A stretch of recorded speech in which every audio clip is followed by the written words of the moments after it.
From ranking number 1 in its first 10 chapters in Shonen Jump, a feat that has only been done by One Piece, as well as selling out in stores in its first volume, the question we need to ask is, why is Ichi the Witch on fire, and why will this become the next big Shonen Jump title? Because I'm gonna make this prediction right now.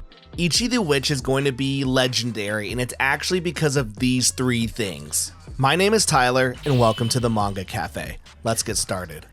Ichi the Witch could get up there with legends like One Piece and Yu-Gi-Oh! And could have a more lasting impact than Demon Slayer, Jujutsu Kaisen, and Chainsaw Man. And that's a huge claim, I know, but there are 3 reasons why I believe this, and number 3 is the most important one out of all of them, so make sure you stick around to find out. The first reason why I believe that Ichi the Witch is going to be a legendary manga is because the story is a perfect balance between comedy, action, and straight up brutality. The story in a nutshell is this. Ichi is a male hunter who encounters a powerful being named Yororo, who is a Majik, which are magical beings in this world. Majiks are hunted by witches who want to defeat them and acquire their power. Yororo, however, has a special defense. He can't be killed by a woman, and since witches are women, he's undefeated. However, Ichi, a skilled hunter, attacks Yororo, which causes a magical ability or something to come forth through Ichi, allowing him to defeat Yororo and thus solidifying Ichi as a male witch. He then meets the witch Descaris, who teaches him the ways of being a witch, and they go on adventures trying to acquire the abilities of other Majiks, with the help of Kumaji and Yororo, who now has a spirit within Ichi who both helps him and sometimes tries to thwart him. Let me tell you, man, like, the dynamic between these characters is awesome. It's solid. Sometimes I'm like, is there too much action? Is there too much comedy? No, it is a perfect balance between all of this, and the characters solidify themselves as a great cast throughout this entire story. You know, Ichi has a base sense of moral rules that keep him grounded, but he's also a hunter, so that makes him a unique witch, and because he's the only male witch, everything about that situation is quirky. Descaris has to be his reluctant teacher at times, but is still the most experienced witch out of all of them. Kumaji is the charismatic filler character, you know, not filler, but she's filled with youth. That's what she's filled with. And then you have Yororo, who is this legendary Majik who has a dark sense of humor, and you never know if his intentions are good or bad, or if he's just honestly being the butthole of the group, and honestly, that's what he's doing half the time. You wicked bitch! And it's so important for a good manga to have a solid cast of characters that work really well with each other, that you're both rooting for, but also sometimes annoyed with. Like, I seriously get annoyed sometimes with Yororo because I'm like, bruh, like, are you gonna help? Are you just being a dick? A lot of times you're being a dick. Stop being a dick. And as well, I like want to explore this world. Like, give me a video game of this world. Like, I want to explore all these places that Ichi and his crew are going. So all in all, like, this is a very good story with a great cast, and I'm in it. But here's the thing. The second thing that makes Ichi the Witch a legendary manga in the making is the fact that it's taken the best elements from other stories and implemented them into its story. For example, you have the relationship between Ichi and Yororo, which is kind of like, you know, you had Yo and Amidamaru from Shaman King, you had Itadori with Sukuna and Jujutsu Kaisen, you had Atem and Yugi from Yu-Gi-Oh!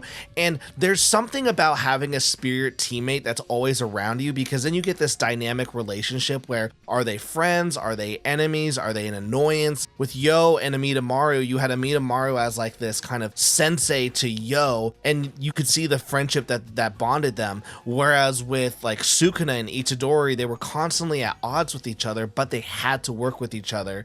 And then Atem and Yugi, I mean, Atem's just a boss, so, you know, we like spirit teammates here. And the fights are creative. Like, there are times where I'm feeling like some intense action, Attack on Titan, Elder Scrolls, Jujutsu Kaisen like shit happening in this story because of how creative the fights are. When Ichi and his crew meet up and fight against a Majik, every Majik is different. Every Majik has a different set of rules in order to defeat that Majik to get their power. For example, the Hisami Majik forced Ichi to throw him a fashion contest in order to make her fabulous, and the only way that he could acquire her power is if he made her feel fabulous. With Yororo, you had to stop its heart. However, its heart is protected by a barrier that cannot be damaged by women, and that's the reason why Ichi was able to acquire Yororo's powers, because he's a man. Bitch, I'm adorable. Or sometimes it's just as simple as the iceberg Majik, where you have to sleep beside it for one night. But regardless,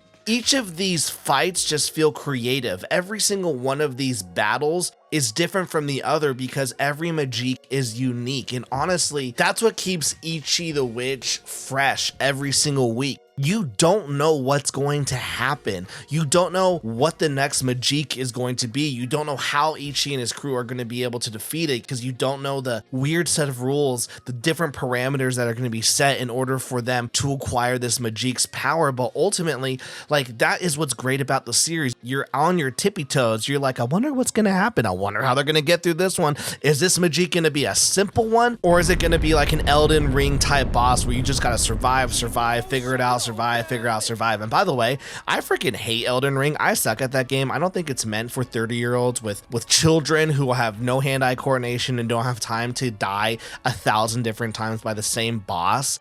And I only bring up Elden Ring because the boss, the Majik in chapters 15, 16, and 17 of Ichi the Witch is giving me Elden Ring boss type vibes. I mean, seriously, just the look. Even Yororo is like, oh shit. Look at this guy. I've been trying to avoid this dude, and now we're here face to face, and I don't want to be here, but now I'm here, and this is not good. And honestly, this is what makes Ichi the Witch something that could be legendary, and this is my third reason. The magic system has massive mainstream collector appeal. You see, every Majik is creative. Every Majik is different and unique. You have to find creative ways to defeat it, which means that every encounter is different. And once you defeat the Majik, you acquire its ability in the form of like this magical stone. So now all the characters, all the witches in this series have this desire to collect as many Majik abilities as possible, and this is where things go massive. This is where a property and IP goes into the mainstream. This is where you grow games, where you create a trading card game where you have your witch character and then you have your different Majik abilities where you're collecting. Like, this is what the whole series is about, collecting different Majiks and acquiring their abilities. Like, it's given me Pokemon type vibes, y'all. Even in One Piece, you had the devil fruit and you were always like, I wonder what type of devil fruit this villain has partaken of, and I wonder what their special ability is. And it's just this is what makes fans enjoy series so much, is the uniqueness of the power system, the magic system, but also when you add that collectability into it as well, that's when people get insane. And here's the thing, like, at this point, I honestly think Ichi the Witch has the makings of being a legendary manga. It's already sold out its first volume. It was #1 ranked in Shonen Jump in its first 10 chapters, which has never been done except for One Piece. Like, One Piece, it's never been done except for One Piece. That's how long this record has taken to break. And we haven't even gone started yet. Like, I'm sure there will be a lot of big bad villains in the future. It's going to be an intense ride. It's going to be a roller coaster. I mean, this world is rich. It's vibrant. And the characters you meet throughout Ichi and his crew's travels, they're all freaking awesome. I want to get to know them more. Like, seriously, reading Ichi is fun. And that's honestly something that you want in a weekly manga. And these are the reasons why I honestly believe that Ichi the Witch has the makings of being the next legendary manga. And I'm telling you, the moment this gets an anime, it's game over. But seriously, let me know in the comments what you think about Ichi the Witch. Are you reading it? Did you like it? Do you not like it? What are you excited about? What do you hate about it? Seriously, let me know here in the comments. Thank you so much for watching. My name is Tyler, and here at the Manga Cafe, we like to talk manga, make manga, and have a silly goose time. So make sure to watch another one of my videos, and I'll see you in the next one. Peace.